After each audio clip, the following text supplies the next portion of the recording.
उसको खट्टर को ये कहता है, ओ खट्टर, विधानसभा में, ओ खट्टर बैठ जा। एज ए मैन पॉलिटिक्स में तो कई बार नुकसान भी हो जाए वैसे चोटाला इस बात की। एज ए मैन हरियाणा की राजनीति में इससे बड़ी आदमी नहीं है आज। कई बार ऐसी बात कह दे उसका राजनीतिक उनका नुकसान भी हो जाए, लेकिन जो आदमी नफा नुकसान देखा में ना अपना बोलता है, जो यारों का यार है।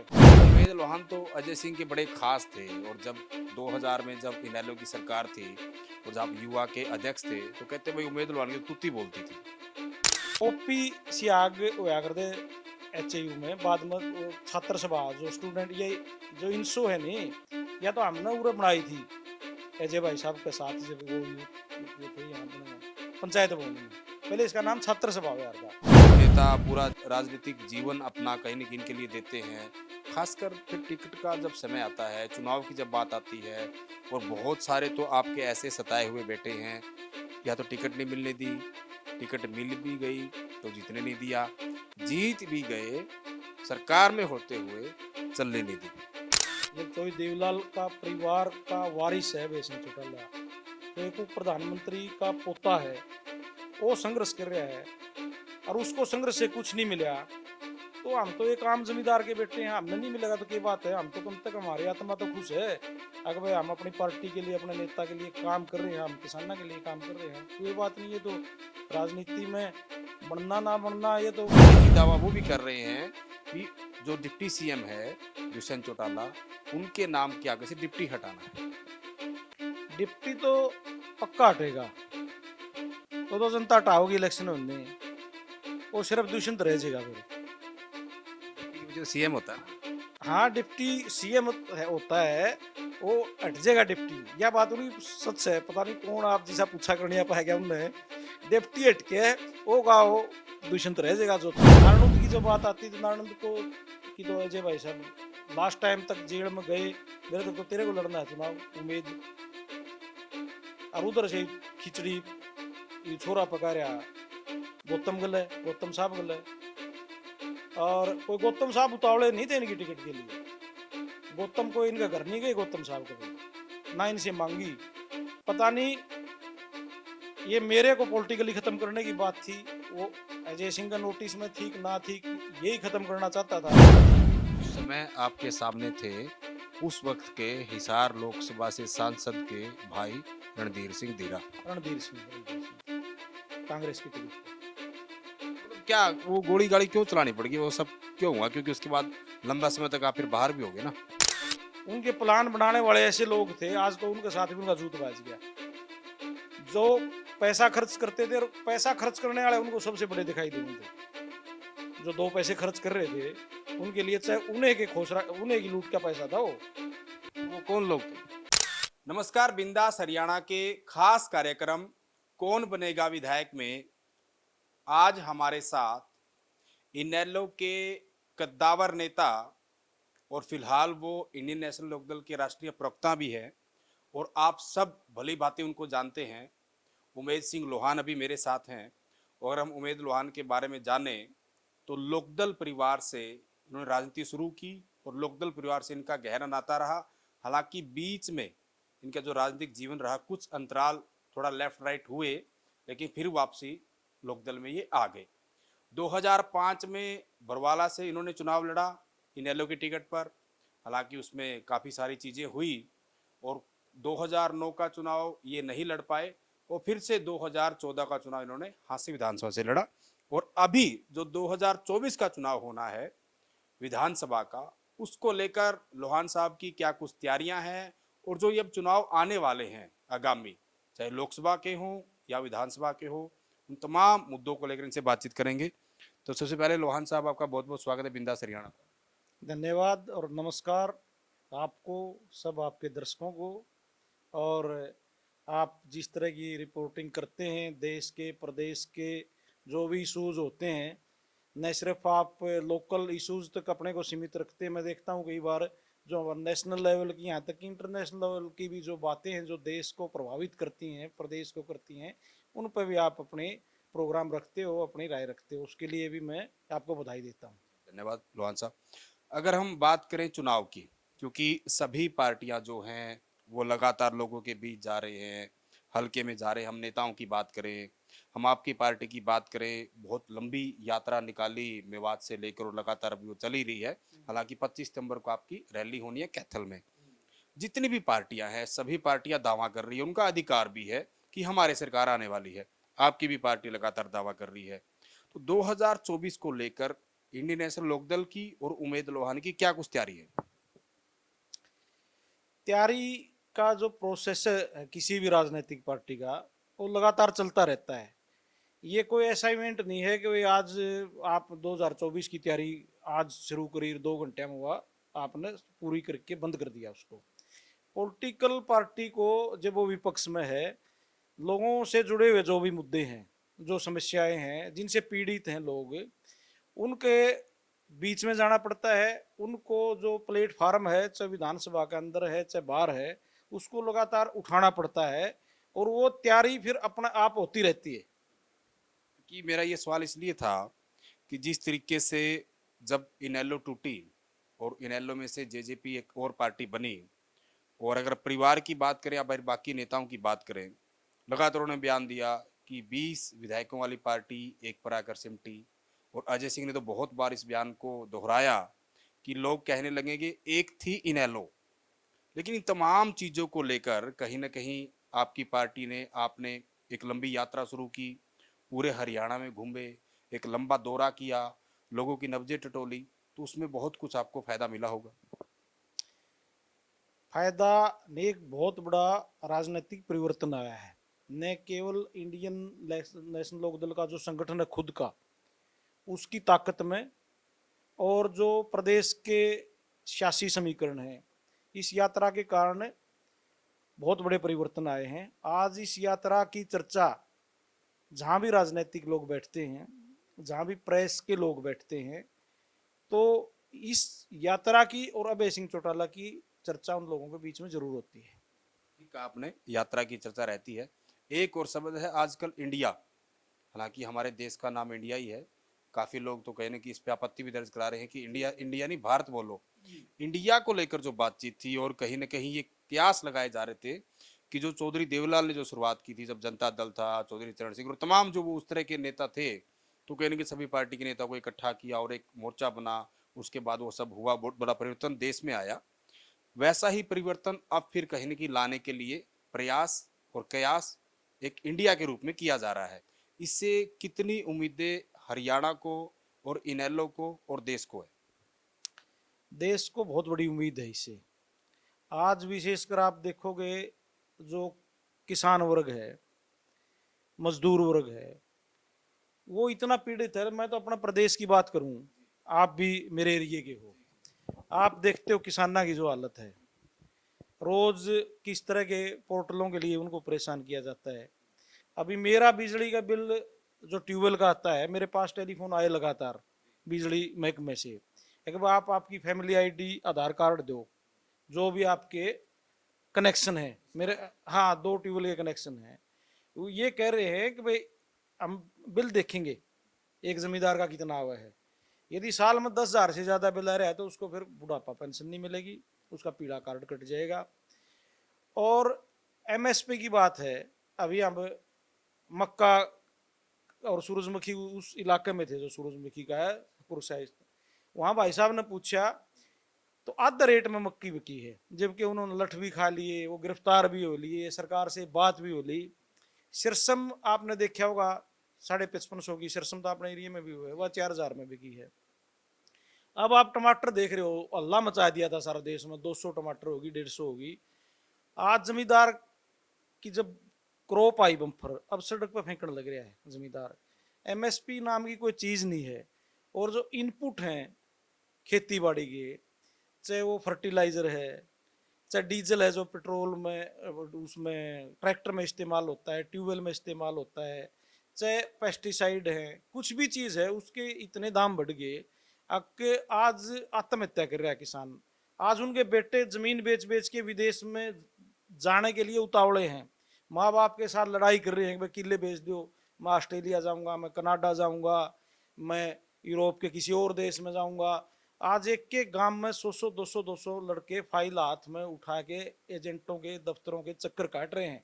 ये आने वाली कौम की जो बर्बादी है, इसके लिए ये सरकार जिम्मेवार है। हमारा यूथ चला जाएगा यहाँ से, हमारा भविष्य चला जाएगा। फौज में जाते थे हमारे बेटे, उससे 3 पीढ़ियों का सुधार होता था। माँ बाप को सुविधा मिलती थी सारी, चाहे वो इलाज की थी चाहे कैंटीन की थी। आगे उनके बेटों को आरक्षण मिलता था, फैमिली को सारी सुविधा मिलती थी। सिविल में आगे फिर वो नौकरी करता था, जो जल्दी आना चाहता था 15 साल के बाद आ जाते थे पेंशन।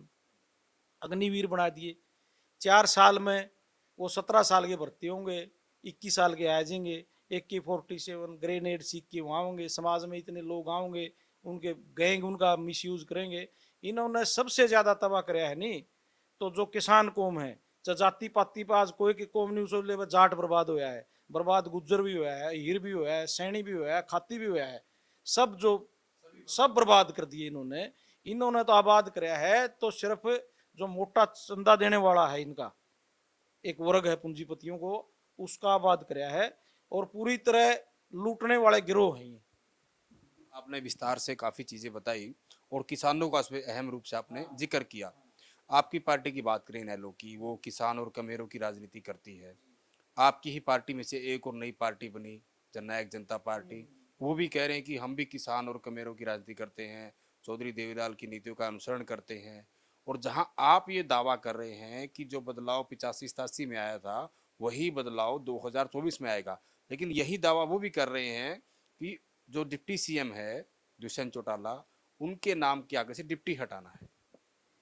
डिप्टी तो पक्का हटेगा, वो तो जनता हटाओगी इलेक्शन होने, वो सिर्फ दुष्यंत रह जाएगा फिर। डिप्टी की वजह से सीएम होता है ना।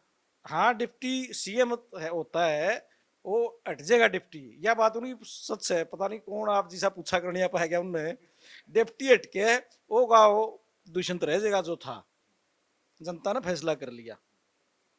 आखिर इस तरीके की क्या मतलब वजह रही? मैं अगर थोड़ा पहले जाऊं, क्योंकि उमेद लोहान तो अजय सिंह के बड़े खास थे, और जब 2000 में जब इनेलो की सरकार थी और जब युवा के अध्यक्ष थे तो कहते भाई उमेद लोहान की तो तुत्ती बोलती थी।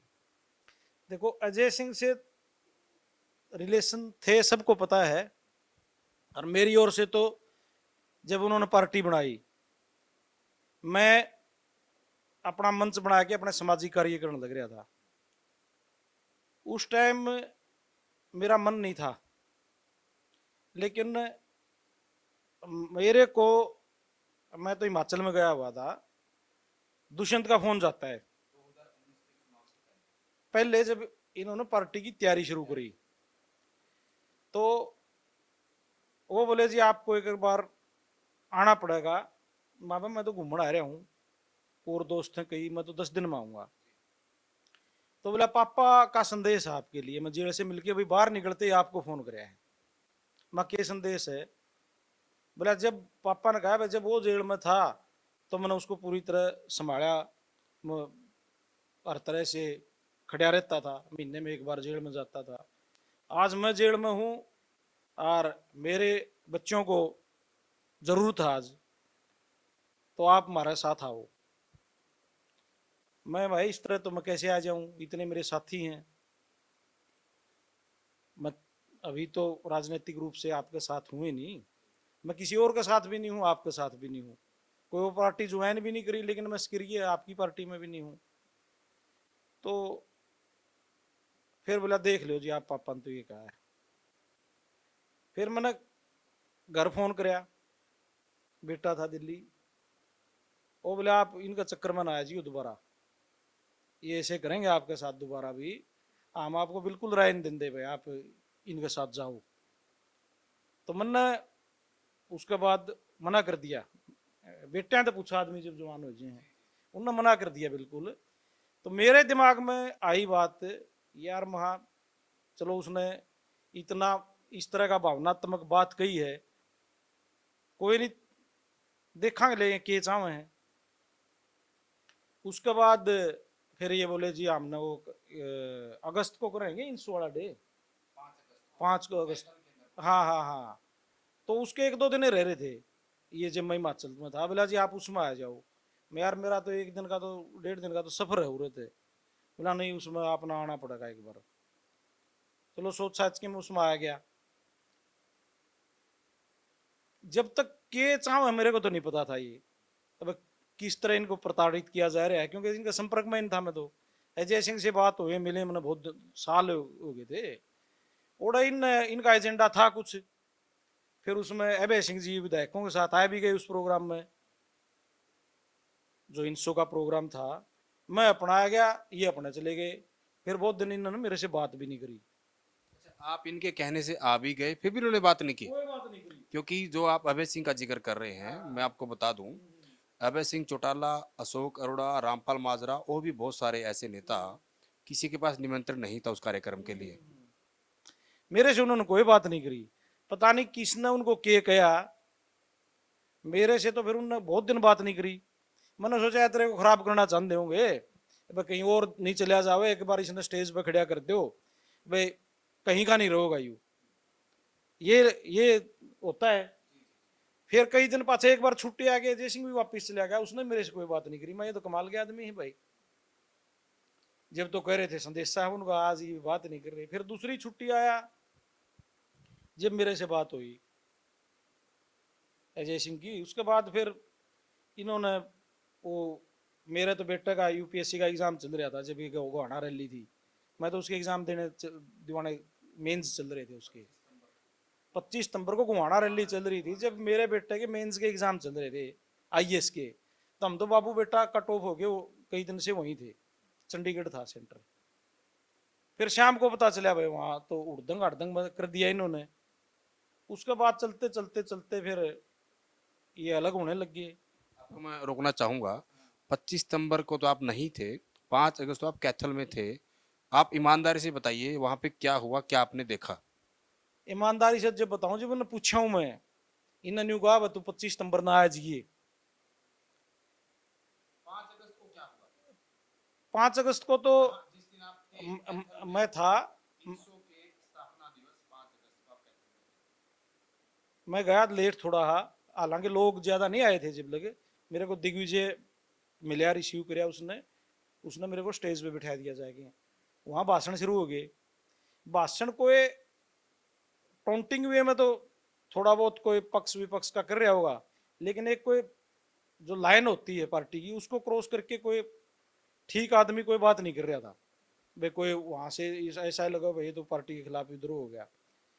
19-21 को जिस जो थोड़ी बहुत कोई भाई हम साथ हाँ जोड़ थे, वो जब उन्होंने बुला रखे हैं तो वो तो ये तो कहेंगे भाई हम आपके साथ हाँ, इंसो के साथ हाँ, दिग्विजय के साथ हाँ। लेकिन वो उस दिन तो कोई ऐसी बात नहीं हुई। लेकिन आपका नाम है ना, उस टाइम बहुत सारे चैनलों पे और हमारे मीडिया के लिए बहुत बड़ी ब्रेकिंग बनी थी कि इंसो के स्थापना दिवस में अजय सिंह चौटाला के खासम खास उमेद लोहान पहुंचे। तो ब्रेकिंग तो उन्होंने बनानी ही थी, ब्रेकिंग बना के छोड़ दिया मेरे को, ब्रेकिंग न्यूज आप बन गए। छोड़ दिया मेरे को। 25 सितंबर ने तो उन्होंने बातें नहीं करी के उन्होंने कराया के उनका प्लान था। 25 सितंबर का तो वो भी है, मेरे तो सामने ले आई हो किसी ने। वो हैं भाई साहब हैं, दुष्यंत है, दिग्विजय, मेरे मेरे को कुछ नहीं पता उन्होंने 25 सितंबर में कि उनका प्लान था, क्योंकि उनके प्लान बनाने वाले ऐसे लोग थे, आज तो उनके साथ भी उनका जूत बाज गया। जो पैसा खर्च करते थे और पैसा खर्च करने वाले उनको सबसे बड़े दिखाई दे थे। जो 2 पैसे खर्च कर रहे थे उनके लिए चाहे उन्हें के खोसरा, उन्हें की लूट का पैसा था वो कौन लोग थे? वो कौन लोग थे मैंने नाम लेने की भी जरूरत को नहीं। आप तो दबंग नेता हैं, आपको तो सारी चीजों का पता है। नाम लेने की जरूरत नहीं समझता मैं तो। कई बार भी लगना ऐसे लोगों का भाई साहब नाम लेते हैं तो मैं तो ये भी नहीं चाहता वो उनके नाम लें। वो नाम कोई राजनीतिक लोग है नहीं वो। अगर मैं सही समझूं तो आजकल वो लोग ये कह रहे हैं कि हम चुनाव लड़ेंगे और दिन में तारे दिखाएंगे। तो चुनाव लड़ना तो यू भी कैस के है, शिवराण साहब भी कैस के हैं, मैं भी कैस हूँ। चुनाव लड़ने की तो हर कोई कैस के है। उनके कद बता रहा हूँ, कद कितना बड़ा। वो तो चुनाव लड़ने के बाद पता चला आदमी कद का, तो पहले तो कोई भी लड़ सके चुनाव। मेरा उनसे कोई वो नहीं, मैं तो बता रहा हूँ जो आप पूछ रहे हो। अबे पॉलिटिकल आदमी की कोई सलाह नहीं चल रही थी, या तो घर में चल रही थी, या कोई एक दो आदमी उनके जो कोटरी के थे उन्हें की चल रही थी। अजय सिंह की कोटरी के साथ भी किसी के साथ नहीं चल रही थी। अजय सिंह वाले तो सारे दबा दिए, कोई बीमार हो रहा है, किसी का लीवर खराब हो गया, कोई डिप्रेशन में चला गया, कोई भगा दिया, ये मेरा बोलना तो उसका एक आधा जो रह रहा उसकी पूछो जी। नहीं क्योंकि ये इसमें आप बहुत बड़े अपने आप में गवाह है, क्योंकि आपके साथ बीती है। 5 अगस्त को आप थे, 25 सितंबर को आप नहीं थे। उसके बाद जो कुछ हुआ वो पूरे हरियाणा को और सबको पता है। अलग पार्टी बनी, 2019 का चुनाव आया, हालांकि बाई इलेक्शन था, उसके बाद चुनाव आया और उसमें भी आपको टिकट नहीं दी। उसमें तो जो मतलब आपने कहा ना आपने कहा ना आपने कहा ना मेरे को ब्रेकिंग न्यूज बना के छोड़ दिया। वो बताता हूँ, वह सच्चाई थी। एक चीज जो अब महसूस कर रहे हैं, मेरे जैसे कई साथी कर रहे हैं, अपने साथियों को ये भाई साहब कह दिया करते या सच्चाई है, तेरे को यहाँ से लड़ना है, तेरे को वहां से लड़ना है, तेरे को उधर से लड़ना है, और फिर वो नहीं, उनकी टिकट कट जाती तो कहा कर दे भाई एवे सिंह ने कटाई दी, एवे ने कटाई दी टिकट, मंद तेरा बहुत जोर बहुत ला तेरी खातर, की करूं भाई। तो कौन कहता था ये बात? अजय सिंह चौटाला? और कौन को था? अजय भाई साहब, बाई चांस 14 मेरी कटी, पता नहीं उनने कटवाई ना कटवाई, मेरे को नहीं पता। लेकिन मैं कहता हूँ ज्यादातर जो लोग थे, जो कोई इस तरह की बात होया करती तो शर्त तो है सिंह के लग गया करती, या तो आप किसी पे पूछ लियो। लेकिन जब जेजेपी बन गई, जब तो कोई बहाना नहीं रहा। नहीं, 14 में आपकी नारनौल से कटी, हांसी से आपने चुनाव लड़ा। नारायण से तो मैंने मांगी ही नहीं, नारायण से तो सीटिंग एमएलए थी सरोज मोर, मैंने तो किसी से मांगी नहीं। आज भी सारे चौटाला साहब भी हैं, आज अजय भाई साहब भी हैं, अभय सिंह भी हैं, मैंने तो मांगी नहीं किसी से नारायण की, क्योंकि राजनीतिक ढांचे में हमारे वहाँ पार्टी आगे बढ़े और के पार्टी की मर्यादाओं हैं उसका पता था। मैं ये सीटिंग एमएलए है यहाँ से, तो फिर हम इसकी टिकट कैसे काटेंगे, तो मैंने तो मांगी नहीं वहाँ से। मेरे को तो कहा गया था भाई आपको बरवाड़ा से लड़ना है, क्योंकि वहाँ तो है सीटिंग एमएलए। तो मेरी तो जो मैंने कैंपेनिंग करी, वोट वाट बनवाई इधर, बरवाड़ा से मेरी तैयारी चल रही थी, तो बरवाड़ा से फिर और किसी को टिकट दे दी। और चलो ये बात छोड़ो, जेजेपी बनने के बाद तो हाईकमान ही खुद ही हो गए, फिर तो कोई बहाना नहीं रहा, फिर तो अभय सिंह निकटवास का था टिकट, फिर तो इन्हें देनी थी। उसके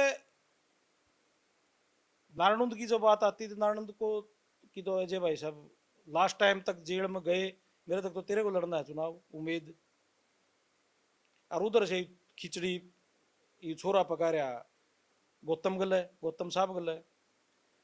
और कोई गौतम साहब उतावले नहीं थे इनकी टिकट के लिए, गौतम को इनका घर नहीं गए, गौतम साहब कभी ना इनसे मांगी। पता नहीं ये मेरे को पॉलिटिकली खत्म करने की बात थी, वो अजय सिंह का नोटिस में थी कि ना थी, यही खत्म करना चाहता था। गौतम साहब का तो ये घर गए 2 बार। दादा गौतम ठीक बोल रहे हैं कि मेरे से पाप हो गया, उमेद लोहान चुनाव लड़ना चाहते थे, वो विधायक बनना था। वो सही कहा है, वो पता नहीं उन्होंने इनको क्या कहा, लेकिन मुझे ये पता है वो नहीं लड़ना चाहते। ये 2-3 बार गए हैं, और उनने जो कहे है उनने कहा तारा पुराना आदमी है उमेद लुहान, वो तो विधानसभा में भी कही है उन्होंने तो यह बात, या प्रेस के सामने भी कही है बहुत बार। कहूँ हम उसने लड़ाए दो, मैं तो लड़ना नहीं चाहता, मैं तो उस गाड़ में कोई मिनट पिया करता जरा तारी पार्टी हो, वो तो यह बात क्यों है। और इनने कदे कंडम भी नहीं कराया, कदे उनने यह बात कही विधानसभा में तो कदे दूषण तोड़े बैठे सुने जब बता दो, कदे उन्होंने कहता तो दादा झूठ बोल रहे है वो तुम, कभी नहीं कहा, तो फिर इसका मतलब वो सच ही बोल रहे हैं। तो मेरे को कहेंगे मेरा भी वो गुआंढी भाई दुश्मन बना दिया, मेरे मन में तो यार आपकी जगह ये तो बाद में जब गौतम साहब ने बताई मैं तो कहूँ था उम्मीद ने दे दो, मेरे मन में तो यूँ था तन्ने तो 30 साल इस पार्टी में रहा है, और गौतम साहब ना आके तेरी टिकट खोज ली, तो हमारे भी रिलेशन आपस के खराब कराए। लेकिन उनका कोई इंटरेस्ट लेने में नहीं था, सारा इनका उसको लड़ा के और मेरे को साइड लाइन करने में था इंटरेस्ट जो था। 3 दशक से ज्यादा आपने इनेलो के लिए काम किया, लोकदल के लिए। मैं तो 85 का बाई इलेक्शन में था, जो मैम का जो बाई इलेक्शन होया, जब पूरा एच स्टूडेंट था, जब हम तो स्टेशन वाली खरंटी ड्यूटी थी मेरी, ये आप फड़ा लो 85 तो आज कितने दिन हो गए। तो लेकिन फिर भी मतलब ये ऐसा क्यों होता है? क्योंकि आप जैसे बहुत सारे नेता है, दर्द के भरे हुए आप अकेले नहीं हो। वो आपने ब्रेकिंग न्यूज एक शब्द बना दिया ना आज, ब्रेकिंग न्यूज। तो ऐसी ब्रेकिंग न्यूज बहुत हैं, और मैं बहुतों से मिल चुका और कुछ से मिलना बाकी, उनसे भी मिल लूंगा। लेकिन ऐसा लोहन साहब क्यों होता है? क्योंकि जो नेता पूरा राजनीतिक जीवन अपना कहीं न कहीं के लिए देते हैं, खासकर फिर टिकट का जब समय आता है, चुनाव की जब बात आती है, और बहुत सारे तो आपके ऐसे सताए हुए बैठे हैं, या तो टिकट नहीं मिलने दी, टिकट मिल भी गई तो जीतने नहीं दिया, जीत भी गए सरकार में होते हुए चलने नहीं दी। जो अपनी फैमिली बैकग्राउंड है, आप बैठे हो, सुरण साहब बैठे हैं, मैं बैठा हूँ, हम तो एक बैच के आदमी है, हमारी कोई चुनाव लड़ने की इच्छा नहीं होती। जो हमारे जैसे कार्यकर्ताओं है नहीं, हम आगे इसमें पढ़े लिखे थे, हमारा तो यूँ है वे अपना राज आओगा और अपने जो हमारा एजुकेशन का लेवल उस हिसाब से हमारे को जॉब मिल जाएगी। हम कोई टिकट टैकट वाले आदमी तो होंगे नहीं। वर्कर कोई नहीं सोचा है भाई तेरा बेटा लग जाएगा, तेरा भाई लग जाएगा, तेरा कोई काम हो जाएगा। उनमें तो फिर आप मान ले किसी को चुनाव लड़वा दो अपनी मर्जी से, उस लाइन में डाल ही दिया आपने, पढ़ा लिखा आदमी है, उसका तो फिर भविष्य उधर तो चौपट हो गया। जो एजुकेशन की जॉब की लाइन थी उसकी, फिर आपने उसमें डाल दिया उसको पॉलिटिक्स में। 85 में आप एचयू में थे, तो मतलब उस टाइम कैसे आपको चस्का लगा भी राजनीति में आना, वो थोड़ा सा बताओ। ओपी सियाग होया करते एचयू में, बाद में वो छात्र सभा जो स्टूडेंट ये जो इंसो है नहीं, या तो हमने उरे बनाई थी अजय भाई साहब के साथ जब वो यूथ के थे यहाँ अपने पंचायत भवन में। पहले इसका नाम छात्र सभा हुआ था, छात्र सभा। और छात्र सभा का बड़ा प्रभाव था यूनिवर्सिटी में। तो ओपीसी आग था और फिर बाद में प्रदेश अध्यक्ष भी हुआ, स्टूडेंट यूनियन का भी रहा प्रधान हुआ। तो देवलाल जब इसमें आया कर दे कैनाल रेस्ट हाउस में इरिगेशन में, तो हॉस्टल में कहता चलो तमने चोई देवलाल ते मिला के आऊँ। तो बालक आया कर दे उसके गले, जब कोई भीड़ भड़ाका भी नहीं हुआ करता, बच्चों साहब चंद लोग राजनीतिक रूप से इसे हुआ करते जो मिलना आया करते, तो चोई साहब भी बात पूछा करते सारी। तो ऐसे उनका साथ आना जाना शुरू हुआ, तो फिर प्रोग्राम में आना जाना शुरू हो गया। उनकी विचारधारा तो फिर आम किसान की विचारधारा थी, तो विंग स्टूडेंट विंग से जुड़ गए, फिर तो आना जाना शुरू हो गया। तो पहला चुनाव 2005 में लड़ा, 5 में। पहला चुनाव ही ठीक नहीं रहा, सब कुछ खराब कर दिया। हाँ, लोगों की तरफ से तो बहुत ठीक रहा। वो तो कोई घटना ऐसी घट गई कि 2 बजे पाछे पोलिंग उस एरिया में नहीं हो पाई जहाँ लोक दल के वोटर थे, जो गांव लोक दली थे बड़े बड़े, वहाँ पोलिंग कम हुई, शहर में पोलिंग ज़्यादा हुई। तो वो 3,000 वोटा तय मैंने लूज कराया था, मान ली 1500-1600 वोट इधर उधर हो जाते तो चुनाव निकल गया था। लोगों का तो कोई कसूर नहीं उसमें। उस समय आपके सामने थे उस वक्त के हिसार लोकसभा से सांसद के भाई रणधीर सिंह धीरा। रणधीर सिंह थे, कांग्रेस की टिकट पे। तो मतलब क्या वो गोली गाड़ी क्यों चलानी पड़ गई, वो सब क्यों हुआ? क्योंकि उसके बाद लंबा समय तक आप फिर बाहर भी हो गए ना। गोली गाली तो पता नहीं, चुनाव में छोटे मोटे ये झगड़े आपस में कोई वर्कर वारकर के हो जी, गोली गाली तो मारा तो कोई विवाद इस तरह का ना आज था ना पहले था। जेपी जब अध्यक्ष था यूथ का, मैं सरपंच था बाद में, मेरा तो घर में उनका आना जाना था, मेरा उनके में था। आज भी ठीक है हमारा। उस टाइम बरवाड़ा में होता था हमारा काम, प्रसिमन से पहले तो बरवाड़ा में गांव था, तो बरवाड़ा से लड़या। फिर जो ये प्रसिमन के बाद पूरी तो 12 बेल्ट और मेरा गांव, हाँ हाँ मेरी ससुराल कापड़ो, ये 14-15 गांव आगे फिर नारायणुंद में 2009 में। 2009 का फिर मैं लड़ नहीं पाया चुनाव, तो फिर उधर से हमारी पार्टी से वो सरोज मोर जी जीत की चुनाव, तो फिर वो वहाँ से सिटिंग एमएलए होगी नारायण से। 14 में इसलिए लड़ पाया वहाँ से। मैं जब जो आपके साथ पढ़े हैं या जो आपके दोस्त रहे हैं राजनीतिक रूप से या किसी भी रूप से, जब मैं बात करी उनसे, तो काफी लोगों ने कहा भाई उमेश सिंह लवान है तो अच्छा आदमी, नेता भी अच्छे हैं, और विधायक अब तक बन जाने चाहिए थे, तो पता नहीं कहाँ वो कृपा कहाँ अटकी हुई। विधायक बनना ना बनना ये तो लोगों पर निर्भर है। लोग, उन्होंने आपकी मेहनत को और आपकी उन सारी चीजों को देखते हुए बोला ये बात। लेकिन उन्होंने ये बोला ये मैं अपनी जिंदगी की कमाई समझता हूँ। आज लोगों का जो प्यार प्रेम है, वो बहुत से ऐसे एमएलए हैं जो बन के घर बैठे हैं, आज उनकी कोई चर्चा ही नहीं है कहीं समाज में भी, नहीं गाँव कड़े बन गया था यू। उनसे मैं बिना मिले भी अच्छा हूँ कि भाई दो भाई मेरे को आपने बताया प्यार प्रेम से बोलते हैं, ये भी एक संघर्ष की जीत मानता हूँ अपने की। मौलाना साहब, अगर नारायणगढ़ की बात करें, कहीं क्योंकि चुनाव भी आने वाले हैं और जैसे सभी दौरा कर रहे हैं, आपने तो पूरा हरियाणा का दौरा कर डाला, लेकिन अगर हल्के की बात करें, क्योंकि हमें घर भी देखना है ना भाई, हरियाणा तो देखना देखना है, घर भी देखना है, जब घर को देख पाएंगे तभी हरियाणा को देख पाएंगे। तो नारनौंद को लेके आप क्या स्थिति मानते हैं? वहाँ पे मौजूदा विधायक हैं, वो भी कहीं ना कहीं सरकार का हिस्सा है, राम कुमार गौतम। उनसे पहले की बात करें, कैप्टन अभिमन्यु, बड़ा भारी भरकम उनके पास महकमे थे, वित्त मंत्रालय था और भी कई महकमे थे।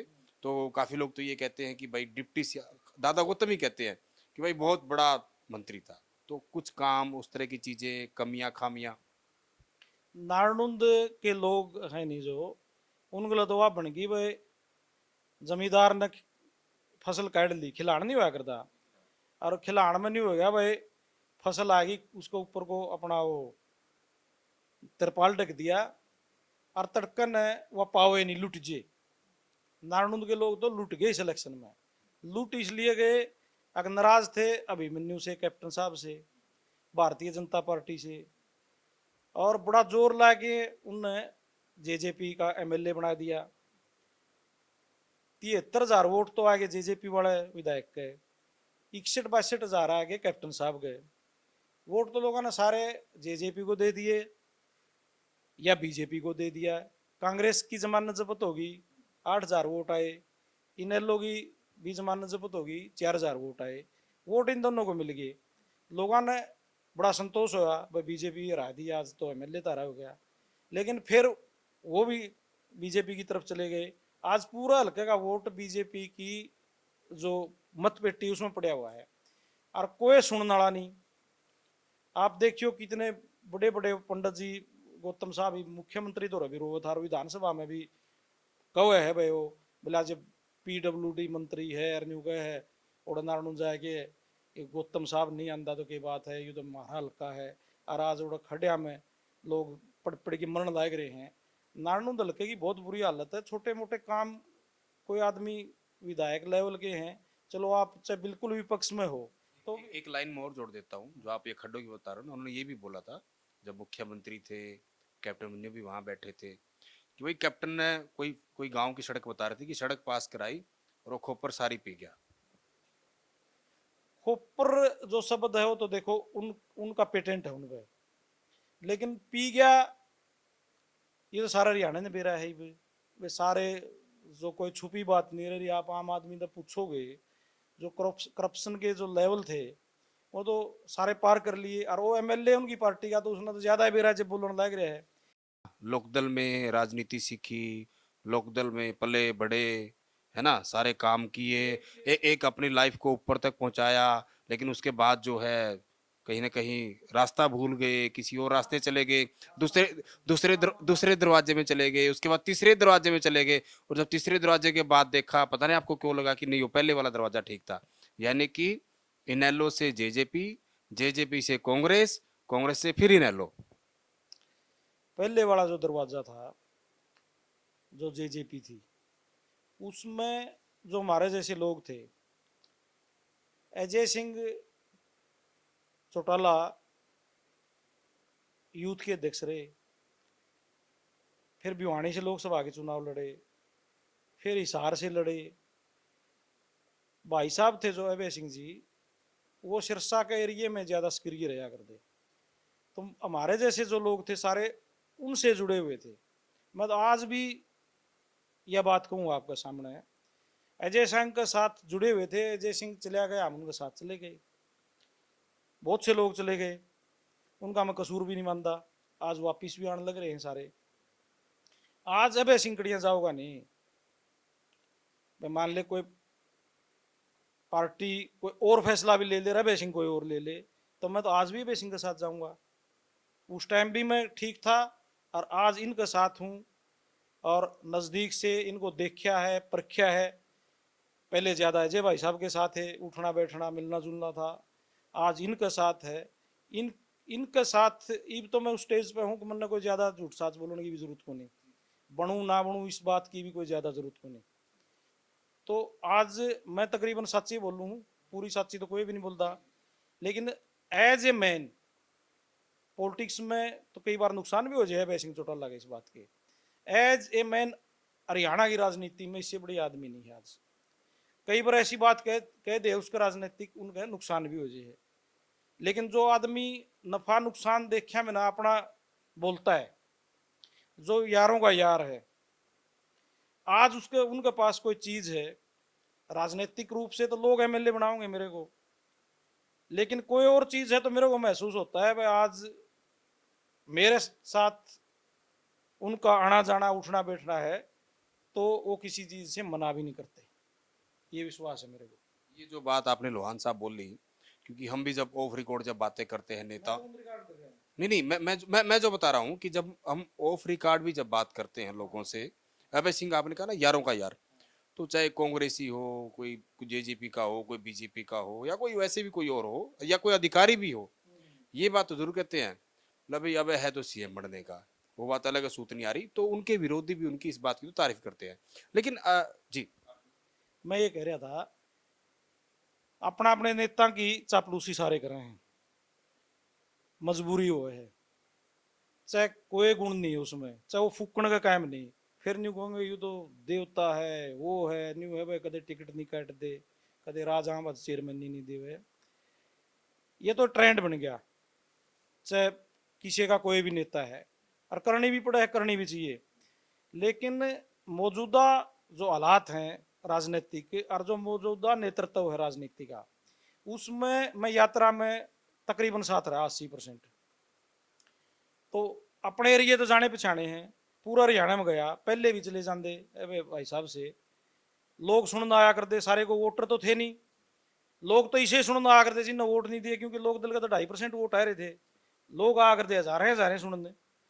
तो जो दूसरी पार्टी के लोग थे सुनना आ कर दे वह भी नहीं कहा कर दे अगर भाई वोट से हम उसका नहीं दिया, लेकिन ताड़ा नेता है, एनडी है, सच्चा है, जवान का धनी है, तो उस टाइम हर एक लोक दली वर्कर का सीना गर्व से चौड़ा हो जाता है जब ये बात सुनने को मिलती है।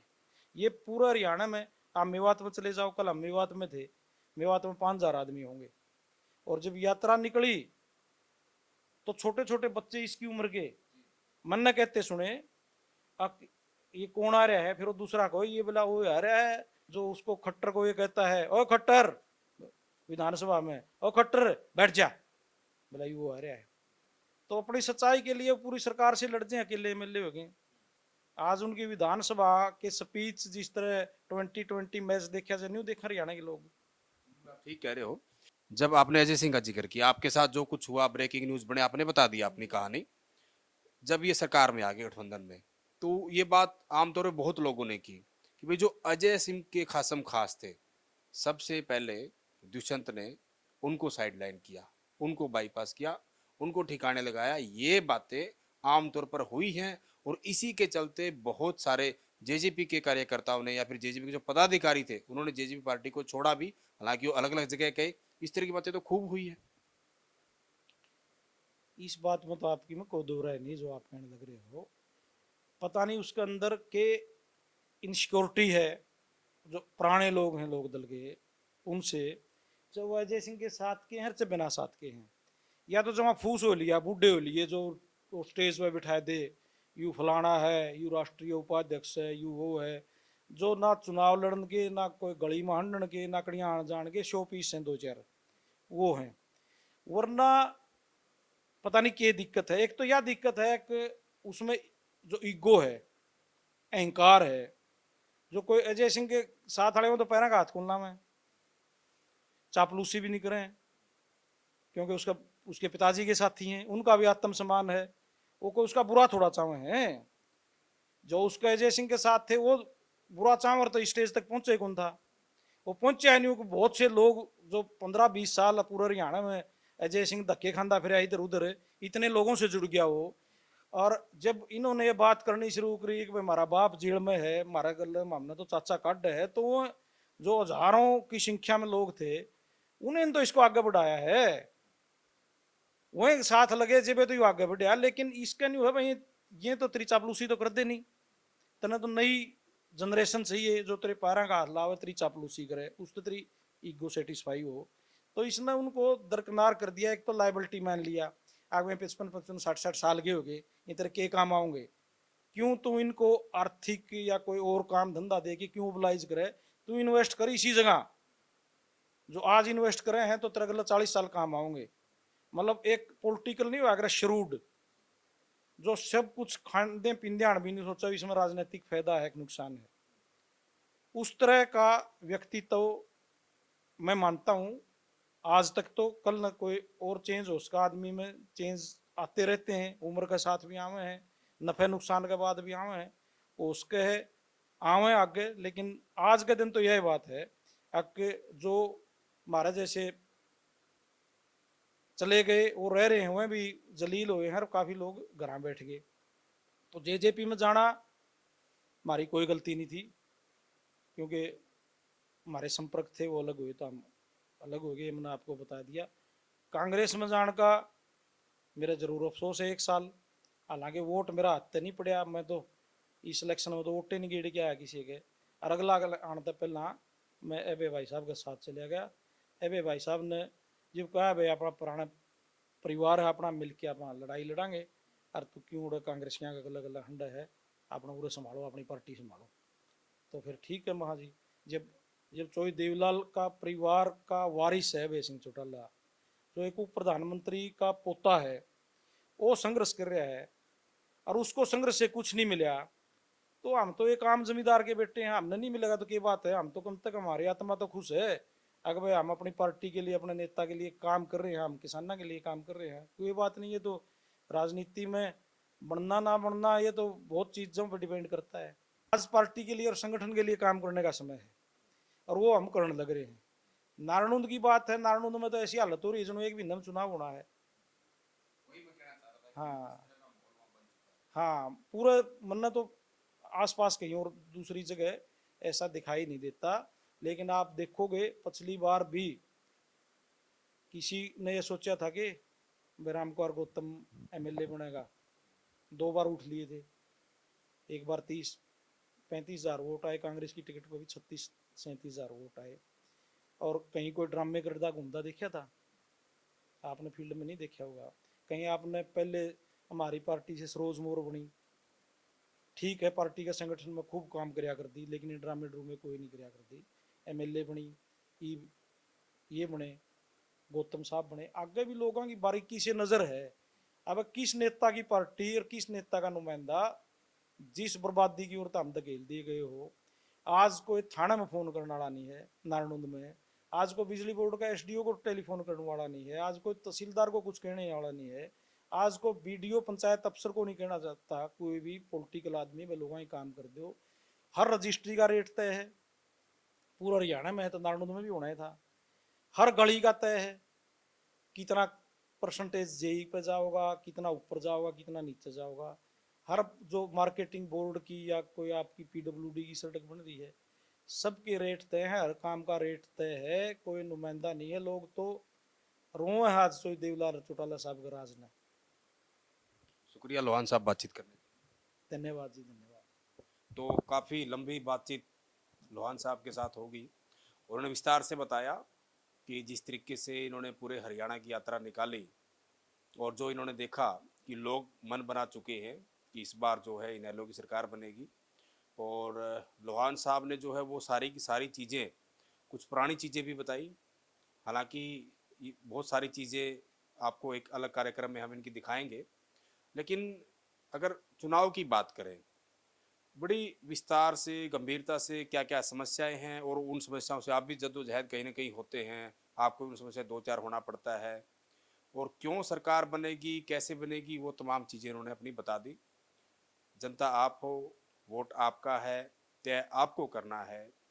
आखिर आपको क्या लगता है कि 2024 में किसी सरकार बनेगी? आप भी कमेंट के माध्यम से अपनी प्रतिक्रिया जरूर दें। वीडियो जर्नलिस्ट विकास कुमार के साथ सुरेंद्र नैन, बिंदास हरियाणा।